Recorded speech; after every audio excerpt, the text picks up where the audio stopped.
Hi hello ನಮಸ್ತೆ ಸ್ಪರ್ಧಾ ಮಿತ್ರರೇ, ತಮ್ಮೆಲ್ಲರಿಗೂ super science master maths YouTube ಚಾನಲ್ಗೆ ಆತ್ಮೀಯವಾದ ಸ್ವಾಗತ. ಈ ಒಂದು ವಿಡಿಯೋದಲ್ಲಿ ನಾನು ವಿದ್ಯುತ್ ಶಕ್ತಿ ಅಥವಾ ವಿದ್ಯುತ್ ಶಕ್ತಿ ಒಂದು ಟಾಪಿಕ್ ಮೇಲೆ ಕೀ ಪಾಯಿಂಟ್ಸನ್ನು ಹೇಳ್ತಾ ಹೋಗ್ತೇನೆ. ಮೊದಲಿಗೆ ವಿದ್ಯುತ್ ಆವೇಶಗಳ ಪ್ರವಾಹದ ದರವನ್ನು ಏನಂತ ಕರಿತೀವಿ? ನಾವು ವಿದ್ಯುತ್ ಪ್ರವಾಹ ಅಂಥೇಳಿ ಕರಿತೀವಿ. ವಿದ್ಯುತ್ ಆವೇಶಗಳ ಪ್ರವಾಹದ ದರವನ್ನು ವಿದ್ಯುತ್ ಪ್ರವಾಹ ಅಂಥೇಳಿ ಕರಿತೀವಿ. ಫಾರ್ಮುಲಾ ಇದೆ. ಐ ಅಂದ್ರೆ ಇಲ್ಲಿ ವಿದ್ಯುತ್ ಪ್ರವಾಹ ಅಥವಾ ನಾವೇನು ಕರೆಂಟ್ ಅಂತ ಕರಿತೀವಿ ಅದೇ. I = Q/T. ಇಲ್ಲಿ I ಅಂದ್ರೆ ವಿದ್ಯುತ್ ಪ್ರವಾಹ, T ಅಂದ್ರೆ ಸಮಯ, ತೆಗೆದುಕೊಂಡ ಸಮಯ, C ಅಂದ್ರೆ ವಿದ್ಯುದಾವೇಶದ ಪ್ರಮಾಣ.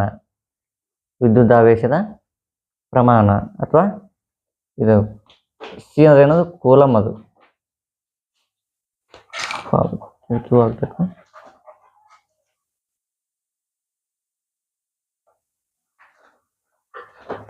ಇನ್ನು ವಿದ್ಯುದಾವೇಶದ SI ಏಕಮಾನ ಕೂಲಮ್. ವಿದ್ಯುದಾವೇಶದ SI ಏಕಮಾನ ಯಾವುದಪ್ಪ ಅಂತಂದ್ರೆ ಕೂಲಮ್. ಅದು ನಾವು ಕ್ಯಾಪಿಟಲ್ C ಅಕ್ಷರದಿಂದ ಏನು ಮಾಡ್ತೀವಿ? ಸೂಚನೆ ಮಾಡ್ತೀವಿ. ವಿದ್ಯುತ್ ಪ್ರವಾಹದ SI ಏಕಮಾನ ಯಾವುದಪ್ಪ ಅಂತಂದ್ರೆ ಆಂಪಿಯರ್. SI ಏಕಮಾನ ಅಂತಂದ್ರೆ ಅಂತಾರಾಷ್ಟ್ರೀಯ ಏಕಮಾನ, ಸಿಸ್ಟಮ್ ಆಫ್ ಇಂಟರ್ನ್ಯಾಷನಲ್. SI ಏಕಮಾನ ಯಾವುದು? ಆಂಪಿಯರ್. ಎದ್ರದ್ದು? ವಿದ್ಯುತ್ ಪ್ರವಾಹ ಅಥವಾ ಕರೆಂಟ್. ಈ ಕೂಲಮ್ ಯಾವುದಪ್ಪ ಅಂತಂದ್ರೆ ವಿದ್ಯುದಾವೇಶ. ಏನು? ವಿದ್ಯುದಾವೇಶದ್ದು SI ಏಕಮಾನ ಕೂಲಮ್, ವಿದ್ಯುತ್ ಪ್ರವಾಹದ SI ಏಕಮಾನ ಆಂಪಿಯರ್. ಅದನ್ನು ಕ್ಯಾಪಿಟಲ್ E ಅಕ್ಷರದಿಂದ ಏನು ಮಾಡ್ತೀವಿ? ಸೂಚನೆ ಮಾಡ್ತೀವಿ. ಇನ್ನು ಒಂದು ಕೂಲಮ್ ಅಂತಂದ್ರೆ 6 × 10⁻18 ಇಲೆಕ್ಟ್ರಾನ್. ನೋಡಿ, ಒಂದು ಕೂಲಮ್ ಚಾರ್ಜು 6 × 10⁻18 ಇಲೆಕ್ಟ್ರಾನ್ಗಳಿಗೆ ಏನಾಗಿರ್ತೈತಿ? ಸಮನಾಗಿರ್ತೈತಿ. ಇದು very important. 1 coulomb = how many electrons ಅಂತಂದ್ರೆ 1 ಕೂಲಮ್ = 6 × 10⁻18 ಇಲೆಕ್ಟ್ರಾನ್ಸ್ ಅಂತ ನಾವು ಹೇಳ್ಬೋದು. ಇನ್ನು ಅದೇ ರೀತಿಯಾಗಿ ಮಿಲಿ ಆಂಪಿಯರ್ ಅಂತಂದ್ರೆ ಏನಪ್ಪಾ ಅಂತಂದ್ರೆ small m capital A. Milli ampere = 10⁻³ ampere. ಅದೇ ರೀತಿಯಾಗಿ ಮೈಕ್ರೋ ಆಂಪಿಯರ್ ಅಂತಂದ್ರೆ 10⁻⁻6 ಆಂಪಿಯರ್. ಇನ್ನು ವಿದ್ಯುತ್ ಪ್ರವಾಹದ ದರ ಅಳೆಯಲು ಮಂಡಲದಲ್ಲಿ ಅಮೀಟರ್ ಅನ್ನು ಬಳಸ್ತೇವೆ. ನೋಡ್ರಿ, ವಿದ್ಯುತ್ ಪ್ರವಾಹದ ರೇಟ್ ಅಥವಾ ವಿದ್ಯುತ್ ಪ್ರವಾಹದ ದರವನ್ನು ನಾವು ಅಳಿಲಿಕ್ಕೆ ವಿದ್ಯುತ್ ಮಂಡಲದೊಳಗೆ ನಾವು ಏನನ್ನು ಬಳಸ್ತೀವಿ? ಅಮೀಟರ್ನ ಬಳಸ್ತೀವಿ. ಅದನ್ನು ಕ್ಯಾಪಿಟಲ್ E ಅಕ್ಷರದಿಂದ ನಾವು ಸೂಚನೆ ಮಾಡ್ತೀವಿ. ಈ ರೀತಿಯಾಗಿ ಮಂಡಲದೊಳಗೆ ಈ ರೀತಿಯಾಗಿ ನಾವು ಬರಿತೀವಿ ಅಮೀಟರನ್ನು. ಇನ್ನು ವಿದ್ಯುತ್ ಪ್ರವಾಹವು ಕೋಶದ ಧನ ಧ್ರುವದಿಂದ ಋಣ ಧ್ರುವದ ಕಡೆ ಚಲಿಸುತ್ತದೆ. ನೋಡಿ, ಕರೆಂಟು ಧನ ಧ್ರುವದಿಂದ ಋಣ ಧ್ರುವ ಅಂದರೆ ಪ್ಲಸ್ನಿಂದ ಮೈನಸ್ ಕಡೆ ಏನಾಗುತ್ತೆ? ಕರೆಂಟ್ ಚಲಿಸುತ್ತೆ ಅಂತ ನಾವು ಹೇಳ್ಬೋದು. ಇನ್ನು ಮತ್ತೊಂದು ಫಾರ್ಮುಲಾ ಏನಂತಂದ್ರೆ V = W/Q. V = W/Q. V ಅಂದ್ರೆ ವಿಭವಾಂತರ, W ಅಂದ್ರೆ ಕೆಲಸ ಅಂದ್ರೆ ವರ್ಕ್, Q ಅಂದ್ರೆ ಆವೇಶ, ವಿದ್ಯುತ್ ಆವೇಶ. ಇನ್ನು ವಿಭವಾಂತರದ ಅಂತಾರಾಷ್ಟ್ರೀಯ ಏಕಮಾನ ಯಾವುದಪ್ಪ ಅಂತಂದ್ರೆ ವೋಲ್ಟ್. ವಿಭವಾಂತರದ್ದು SI ಏಕಮಾನ ವೋಲ್ಟು. ನಾನು ಆಗಲೇ ಹೇಳಿದ್ದೆ. ವಿದ್ಯುತ್ ಆವೇಶದ ಏಕಮಾನ ಕೂಲಮ್, ವಿದ್ಯುತ್ ಪ್ರವಾಹದ ಏಕಮಾನ ಆಂಪಿಯರ್. ಅದೇ ರೀತಿಯಾಗಿ ವಿಭವಾಂತರದ ಏಕಮಾನ ಯಾವುದಪ್ಪ ಅಂತಂದ್ರೆ ವೋಲ್ಟ್. ಇಲ್ಲಿ ನೋಡ್ರಿ, 1 ವೋಲ್ಟ್ ಅಂತಂದ್ರೆ 1 ಜೌಲ್/1 ಕೂಲಮ್. 1 ಜೌಲ್/1 ಕೂಲಮ್. ಕೆಲಸದ ಏಕಮಾನ ಜೌಲ್. ಇಲ್ಲಿ ವಿದ್ಯುದಾವೇಶದ ಏಕಮಾನ ಯಾವುದಪ್ಪ ಅಂತಂದ್ರೆ ಕೂಲಮ್. ಹಾಗಾಗಿ 1 ವೋಲ್ಟ್ ಅಂದ್ರೆ 1 ಜೌಲ್/1 ಕೂಲಮ್. 1 ವೋಲ್ಟ್ = 1 ಜೌಲ್/ಕೂಲಮ್ ಅಂತ ನಾವು ಹೇಳ್ತೀವಿ. ಇನ್ನು ವಿಭವಾಂತರವನ್ನು ಅಳೆಯುವ ಉಪಕರಣ ಯಾವುದಪ್ಪ ಅಂತಂದ್ರೆ ವೋಲ್ಟ್ ಮೀಟರ್. ನೋಡಿ, ವಿದ್ಯುತ್ ಪ್ರವಾಹವನ್ನು ನಾವು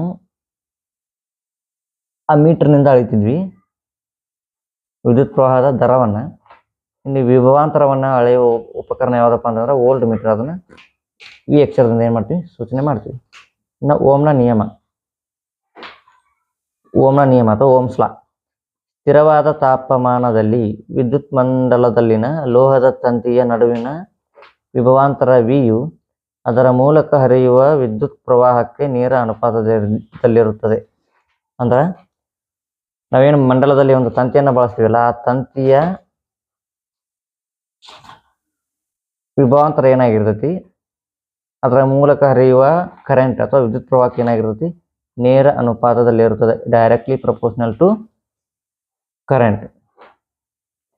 ಇದರ ಫಾರ್ಮುಲಾ ಏನಪ್ಪ ಅಂತಂದ್ರೆ V is equal to I R. ಇಲ್ಲಿ ಆರ್ ಅನ್ನೋದೇನು ಸ್ಥಿರಾಂಕ, ಅಂದ್ರೆ ರೋಧ ಅಂತೇಳಿ ಕರಿತೀವಿ. V is equal to I R. ಇಲ್ಲಿ ಐ ಅಂದ್ರೆ ಕರೆಂಟು, ವಿ ಅಂದ್ರೆ ವಿಭವಾಂತರ. ಇನ್ನು ವಿದ್ಯುತ್ ರೋಧ ಎಸ್ ಐ ಏಕಮಾನ ಯಾವುದಪ್ಪ ಅಂತಂದ್ರೆ, ವಿದ್ಯುತ್ ರೋಧ ಅಂದ್ರೆ ಕ್ಯಾಪಿಟಲ್ ಆರ್ ಅಕ್ಷರದಿಂದ ಸೂಚನೆ ಮಾಡ್ತೀವಿ. ಅದರ ಒಂದು ಅಂತಾರಾಷ್ಟ್ರೀಯ ಏಕಮಾನ ಯಾವುದಪ್ಪ ಅಂತಂದ್ರೆ ಓಮ್. ಅದನ್ನ ಈ ಒಂದು ಸಂಕೇತದಿಂದ ಏನು ಮಾಡ್ತೀವಿ, ಸೂಚನೆ ಮಾಡ್ತೀವಿ. ಇನ್ನು ಅದೇ ರೀತಿಯಾಗಿ ಅತಿ ಮುಖ್ಯವಾಗಿ ವಿದ್ಯುತ್ ಮಂಡಲದಲ್ಲಿ ಸಾಮಾನ್ಯವಾಗಿ ಉಪಯೋಗಿಸುವ ಚಿಹ್ನೆಗಳು. ಇದು ಕೂಡ ಟಿ ಆಲ್ರೆಡಿ ಒಂದ್ಸಲ ಇದರ ಮೇಲೆ ಪ್ರಶ್ನೆಯನ್ನ ಕೇಳಿದ್ದಾರೆ. ಇಲ್ಲಿ ನೋಡಿ, ಮುಖ್ಯವಾಗಿ ಘಟಕ ಮತ್ತು ಸಂಕೇತ. ವಿದ್ಯುತ್ ಕೋಶ ನಾವೇನು ಸೆಲ್ ಅಂತ ಕರಿತೀವಿ, ವಿದ್ಯುತ್ ಕೋಶ ಇದರ ಒಂದು ಸಂಕೇತ ಅಂದ್ರೆ ಯಾವ ಚಿಹ್ನೆಯಿಂದ ನಾವು ಗುರುತು ಮಾಡ್ತೀವಿ ಅಂತಂದ್ರೆ ವಿದ್ಯುತ್ ಮಂಡಲದೊಳಗೆ ಈ ರೀತಿಯಾಗಿ ನಾವು ಸೂಚನೆ ಮಾಡ್ತೀವಿ. ಶುಷ್ಕ ಕೋಶ ಅಂದ್ರೆ ವಿದ್ಯುತ್ ಕೋಶದ ಸಂಯೋಜನೆ. ಎರಡಕ್ಕಿಂತ ಹೆಚ್ಚು ವಿದ್ಯುತ್ ಕೋಶಗಳನ್ನು ನಾವು ಬಳಸಿದ್ರೆ ಅದನ್ನ ಯಾವ ರೀತಿ ಅದನ್ನ ಏನಂತ ಕರಿತೀವಿ, ಶುಷ್ಕ ಕೋಶ ಅಂತ ಕರಿತೀವಿ. ಇದನ್ನ ಈ ರೀತಿಯಾಗಿ ನಾವು ಏನ್ ಮಾಡ್ತೀವಿ, ಬರಿತೀವಿ. ತೆರೆದ ಸ್ವಿಚ್ ಅಂದ್ರೆ ಓಪನ್ ಕೀ, ಇದು ಈ ರೀತಿಯಾಗಿ ನಾವು ಬರಿತೀವಿ. ಇನ್ನು ಮುಚ್ಚಿದ ಸ್ವಿಚ್ ಕ್ಲೋಸ್ ಕೀ, ಇದು ನಾವು ಈ ರೀತಿಯಾಗಿ ನಾವು ಬರಿತೀವಿ. ಇನ್ನು ತಂತಿಗಳು ಸೇರುವ ಸ್ಥಳ ವೈರ್ಸ್ ಅಂತ ನಾವೇನು ಕರಿತೀವಿ, ಅವು ಸೇರಿದ್ರೆ ಅಥವಾ ಒಂದನ್ನೊಂದು ಕಾಂಟ್ಯಾಕ್ಟ್ ಹೊಂದಿದ್ರೆ ಅವನ್ನ ಯಾವ ರೀತಿ ಸೂಚನೆ ಮಾಡ್ತೀವಿ, ಈ ರೀತಿಯಾಗಿ ನಾವು ಸೂಚನೆ ಮಾಡ್ತೀವಿ. ಇನ್ನು ಸೇರ್ಪಡೆ ಇಲ್ಲದೆ ದಾಟಿದ ತಂತಿಗಳು ಅಂದ್ರೆ ಆ ತಂತಿಗಳು ಏನಾಗಂಗಿಲ್ಲ, ಒಂದಕ್ಕೊಂದು ಕಾಂಟ್ಯಾಕ್ಟ್ ಆಗಿರೋದಿಲ್ಲ, ಅಂದ್ರೆ ಅದನ್ನ ದಾಟಿ ಹೋಗಿರ್ತಾವೆ. ಸೇರ್ಪಡೆ ಇಲ್ಲದೆ ದಾಟಿದ ತಂತಿಗಳನ್ನ ಈ ರೀತಿಯಾಗಿ ನಾವು ಬರಿತೀವಿ. ಇನ್ನು ವಿದ್ಯುತ್ ಬಲ್ಬನ್ನು ನಾವೇನು ಮಾಡ್ತೀವಿ, ಈ ಒಂದು ಚಿಹ್ನೆಯಿಂದ ನಾವೇನು ಮಾಡ್ತೀವಿ, ಗುರುತಿಸ್ತೀವಿ. ಇನ್ನು ಅದೇ ರೀತಿಯಾಗಿ ರೋಧಕದ ರೋಧ ಆಲ್ರೆಡಿ ಏನು ಓಮ್ನ ನಿಯಮದಲ್ಲಿ ಬಂದಿತ್ತಲ್ಲ, ಸ್ಥಿರಾಂಕ ರೋಧ, ಅದನ್ನೇ ನಾವು ಈ ಚಿಹ್ನೆಯಿಂದ ಏನು ಮಾಡ್ತೀವಿ, ಬರಿತೀವಿ. ಅಂದರೆ ಇದು ಕಾನ್ಸ್ಟಂಟ್, ಸ್ಥಿರವಾಗಿರ್ತೈತಿ. ಇನ್ನು ಅದೇ ರೀತಿಯಾಗಿ ಇನ್ನೊಂದಿದೆ ರೋಧ, ಬದಲಾಯಿಸಬಹುದಾದ ರೋಧವನ್ನು ನಾವು ಈ ರೀತಿ ಅಥವಾ ಈ ರೀತಿ, ಎರಡು ಒಂದೇ, ಇದಾದ ಆಗ್ಬಹುದು ಅಥವಾ ಇದಾದರೂ ಆಗಬಹುದು. ಇನ್ನು ನೆಕ್ಸ್ಟು ಅಮ್ಮೀಟರ್ ಏನಾಗುತ್ತೆ, ಕ್ಯಾಪಿಟಲ್ ಎ ಅನ್ನುವಂಥ ಅಕ್ಷರ ಏನು ಮಾಡ್ತೀವಿ ನಾವು, ಒಂದು ಕಡೆ ಪ್ಲಸ್ ಒಂದು ಕಡೆ ಮೈನಸ್, ಅಂದರೆ ಒಂದು ಕಡೆ ಧನಾಗ್ರ ಇನ್ನೊಂದು ಕಡೆ ಋಣಾಗ್ರ ಅಂತೇಳಿ ಕರಿತೀವಿ. ವೋಲ್ಟ್ ಮೀಟರ್ ಅಂದ ಕ್ಯಾಪಿಟಲ್ ವಿ ಅಕ್ಷರದಿಂದ ಏನು ಮಾಡ್ತೀವಿ, ಸೂಚನೆ ಮಾಡ್ತೀವಿ. ಇನ್ನು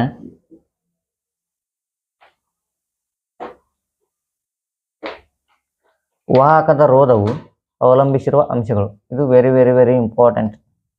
ಇದ್ರ ಮೇಲೆ ಖಂಡಿತವಾಗಿ ಒಂದು ಪ್ರಶ್ನೆ ಬರುವಂಥ ಸಾಧ್ಯತೆಗಳಿದ್ದಾವೆ. ವಾಹಕದ ರೋಧವು ಅವಲಂಬಿಸಿರುವ ಅಂಶಗಳು. ಒಂದನೇದು ವಾಹಕದ ಉದ್ದ ಅಂದರೆ L, length of the wire.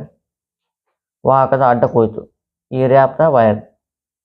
ವಾಹಕದ ಪ್ರಾಕೃತಿಕ ಗುಣ, ಲೆಂತ್, ಏರಿಯಾ ಅಂಡ್ ಪ್ರಾಕೃತಿಕ ಗುಣ. ವಾಹಕದ ಉದ್ದ, ವಾಹಕದ ಅಡ್ಡ ಕೊಯ್ತು, ವಾಹಕದ ಪ್ರಾಕೃತಿಕ ಗುಣ. ಈ ಮೂರು ಅಂಶಗಳು ಏನಾಗಿರ್ತವೆ, ವಾಹಕದ ರೋಧ ಏನಾಗಿರುತ್ತೆ, ಇದ್ರ ಮೇಲೆ ಡಿಪೆಂಡ್ ಆಗಿರುತ್ತೆ ಅಂತ ನಾವು ಹೇಳ್ಬೋದು. ಇನ್ನು ವಾಹಕದ ರೋಧವು ಅದರ ಉದ್ದಕ್ಕೆ ನೇರ ಅನುಪಾತದಲ್ಲಿಯೂ ಮತ್ತು ಅಡ್ಡ ಕೊಯ್ತಕ್ಕೆ ವಿಲೋಮಾನುಪಾತದಲ್ಲಿ ಇರುತ್ತದೆ. ಅಂದ್ರೆ ವಾಹಕದ ರೋಧ ಅಂದ್ರೇನು, ಆರ್. ಈ ಆರ್ ಏನಾಗುತ್ತೆ, ವಾಹಕದ ಉದ್ದಕ್ಕೆ ನೇರ ಅನುಪಾತದಲ್ಲಿ ಇರ್ತದೆ. ಉದ್ದ ಹೆಚ್ಚಿಗೆ ಆದರೆ ರೋಧವು ಹೆಚ್ಚಿಗೆ ಆಗುತ್ತೆ, ಅಡ್ಡ ಕೊಯ್ತು ಹೆಚ್ಚಿಗೆ ಆದ್ರೆ ರೋಧ ಏನಾಗುತ್ತೆ, ಕಡಿಮೆ ಆಗುತ್ತೆ. R is directly proportional to L, R is inversely proportional to A. ಇನ್ನು ರೋಧಕಗಳನ್ನು ಸರಣಿಯಲ್ಲಿ ಜೋಡಿಸಿದಾಗ ಆ ವಿದ್ಯುತ್ ಮಂಡಲ ಹೇಗಿರುತ್ತೆ ಅಂದ್ರೆ ಇಲ್ಲಿದೆ ನೋಡಿ. ಇದು ಸರಣಿ ಕ್ರಮದಲ್ಲಿ ರೋಧಕಗಳನ್ನು ಜೋಡಿಸಿದಾಗ ಚಿತ್ರ. ಈ ರೀತಿಯಾಗಿ ನಾವು ಆ ಚಿತ್ರವನ್ನು ಡಯಾಗ್ರಾಮ್ನ ತೆಗಿತೀವಿ.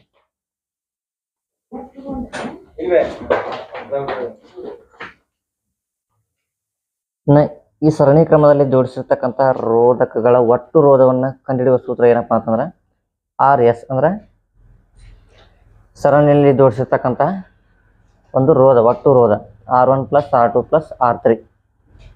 ಇದು ಸರಣಿ ಕ್ರಮದಲ್ಲಿ ಜೋಡಿಸಿರ್ತಕ್ಕಂಥ ರೋಧಕಗಳ ಒಟ್ಟು ರೋಧ R = R1 + R2 + R3. ಇನ್ನು ಸಮಾಂತರವಾಗಿ ರೋಧಕಗಳನ್ನು ಜೋಡಿಸಿದಾಗ ಒಟ್ಟು ರೋಧವು ನೋಡ್ರಿ ಈ ರೀತಿಯಾಗಿ ಸಮಾಂತರವಾಗಿ ಅಂದ್ರೆ ಒಂದರ ಮೇಲೆ ಒಂದು ಸಮಾಂತರವಾಗಿ ಇರಬೇಕು. ಈ ಒಂದು ಚಿತ್ರ ಏನಾಗುತ್ತೆ, ಸಮಾಂತರವಾಗಿ ಜೋಡಿಸಿರುವ ರೋಧಕಗಳ ಒಂದು ವಿದ್ಯುತ್ ಮಂಡಲವನ್ನು ಏನು ಮಾಡುತ್ತಾ ತೋರಿಸುತ್ತೆ. ಇನ್ನು ಇಲ್ಲಿ ಜೋಡಿಸಿರ್ತಕ್ಕಂಥ ರೋಧಕಗಳ ಒಟ್ಟು ರೋಧವನ್ನು ನಾವು ಯಾವ ರೀತಿ ಕಂಡುಹಿಡಿತೀವಪ್ಪ ಅಂತಂದ್ರೆ 1/Rp. ಇಲ್ಲಿ Rp ಅಂದ್ರೇನು, ಒಟ್ಟು ರೋಧ ಪ್ಯಾರಲ್. ಇಲ್ಲಿ P ಅಂದ್ರೇನು, ಪ್ಯಾರಲ್ ಅಂದ್ರೆ ಸಮಾಂತರವಾಗಿ. 1/Rp = 1/R1 + 1/R2 + 1/R3. ಇದು ಒಂದು ಸಮಾಂತರವಾಗಿ ಜೋಡಿಸಿದ ರೋಧಕಗಳ ಒಟ್ಟು ರೋಧ.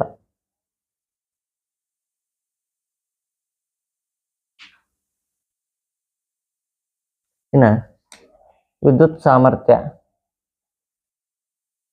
ಸಾಮರ್ಥ್ಯವನ್ನು P ಅಕ್ಷರದಿಂದ ಸೂಚಿಸ್ತೀವಿ. P = VI.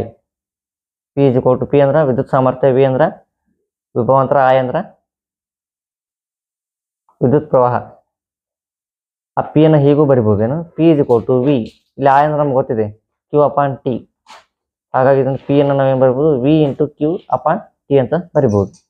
ಇನ್ನು ಜೌಲ್ನ ಉಷ್ಣೋತ್ಪಾದನಾ ನಿಯಮ, ಅದನ್ನು ಮ್ಯಾಥಮೆಟಿಕಲಿ ಯಾವ ರೀತಿ ಬರಿತೀವಪ್ಪ ಅಂತಂದ್ರೆ H = VIT. ಜೌಲ್ನ ಉಷ್ಣೋತ್ಪಾದನಾ ನಿಯಮ ಅಥವಾ ಜೌಲ್ನ ಉಷ್ಣೋತ್ಪನ್ನ ಪರಿಣಾಮ ಅಥವಾ ನಿಯಮ. ಅದು ನಾವು ಮ್ಯಾಥಮೆಟಿಕಲಿ ಯಾವ ರೀತಿ ಬರಿತೀವಪ್ಪ ಅಂತಂದ್ರೆ H = VIT.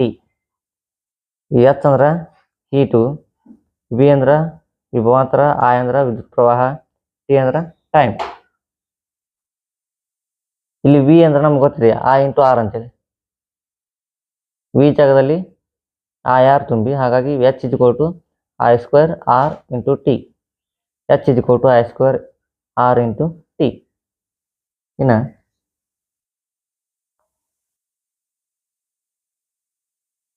ಜೌಲ್ನ ಉಷ್ಣೋತ್ಪನ್ನ ಪರಿಣಾಮ ತತ್ವ ಬಳಸಿ ಅಥವಾ ಆಧರಿಸಿದ ಸಾಧನಗಳು. ಜೌಲ್ನ ಉಷ್ಣೋತ್ಪನ್ನ ಪರಿಣಾಮವನ್ನು ಬಳಸಿಕೊಂಡು ಯಾವ್ಯಾವ ಸಾಧನಗಳನ್ನು ನಾವು ಬಳಸ್ತೀವಪ್ಪ ಅಂತಂದ್ರೆ, ಒಂದು ವಿದ್ಯುತ್ ಇಸ್ತ್ರಿ ಪೆಟ್ಟಿಗೆ ಐರನ್ ಬಾಕ್ಸ್, ವಿದ್ಯುತ್ ಇಸ್ತ್ರಿ ಪೆಟ್ಟಿಗೆ, ವಿದ್ಯುತ್ ಒಲೆ, ವಿದ್ಯುತ್ ಹೀಟರ್, ವಿದ್ಯುತ್ ಕೆಟಲ್. ವಿದ್ಯುತ್ ಇಸ್ತ್ರಿ ಪೆಟ್ಟಿಗೆ, ವಿದ್ಯುತ್ ಒಲೆ, ವಿದ್ಯುತ್ ಹೀಟರ್, ವಿದ್ಯುತ್ ಕೆಟಲ್. ಈ ಎಲ್ಲ ಸಾಧನಗಳು ಮುಖ್ಯ ಕಾರಣ ಏನಪ್ಪಾ ಅಂತಂದ್ರೆ ಜೌಲ್ನ ಉಷ್ಣೋತ್ಪನ್ನ ಪರಿಣಾಮ ಅಂತ ಹೇಳ್ಬೋದು. ಇನ್ನು ವಿದ್ಯುತ್ ಬಲ್ಬ್ಗಳಲ್ಲಿ ಬಳಸುವ ಲೋಹ ಯಾವುದಪ್ಪ ಅಂತಂದ್ರೆ ಟಂಗ್ಸ್ಟನ್. ವಿದ್ಯುತ್ ಬಲ್ಬ್ಗಳಲ್ಲಿ ಬಳಸುವ ಲೋಹ ಯಾವುದಪ್ಪ ಅಂತಂದ್ರೆ ಟಂಗ್ಸ್ಟನ್. ಈ ಟಂಗ್ಸ್ಟನ್ ತಂತಿಯ ದೀರ್ಘ ಬಾಳಿಕೆಗಾಗಿ ಬಲ್ಬ್ನ ಒಳಗೆ ನೈಟ್ರೋಜನ್ ಮತ್ತು ಆರ್ಗಾನ್ ಅಂತ ಅನಿಲಗಳನ್ನು ತುಂಬಿರುತ್ತಾರೆ. ಬಲ್ಬ್ಗಳಲ್ಲಿ ನೈಟ್ರೋಜನ್ ಮತ್ತು ಆರ್ಗಾನ್ಗಳನ್ನು ಏಕೆ ತುಂಬಿರುತ್ತಾರೆ ಅಂತ ಪ್ರಶ್ನೆ ಕೇಳಿದ್ರೆ, ಟಂಗ್ಸ್ಟನ್ ತಂತಿಯ ದೀರ್ಘ ಬಾಳಿಕೆಗಾಗಿ ಏನ್ ಮಾಡ್ತೀವಿ, ನೈಟ್ರೋಜನ್ ಮತ್ತು ಆರ್ಗಾನ್ ಅಂತ ಅನಿಲಗಳನ್ನು ಏನ್ ಮಾಡ್ತಾರೆ, ತುಂಬ್ತಾರೆ. ಇನ್ನು ವಿದ್ಯುತ್ ಸಾಮರ್ಥ್ಯದ SI ಏಕಮಾನ ವ್ಯಾಟ್. 1 ಕಿಲೋವ್ಯಾಟ್ ಅಂತ ಅಂತಂದ್ರೆ 1 ಯೂನಿಟ್. 1 ಕಿಲೋವ್ಯಾಟ್ ಅಂತಂದ್ರೆ 1 ಯೂನಿಟ್. 1 ಕಿಲೋವ್ಯಾಟ್ ಅಪ್ಪ ಅಂತಂದ್ರೆ 1000 ವ್ಯಾಟ್.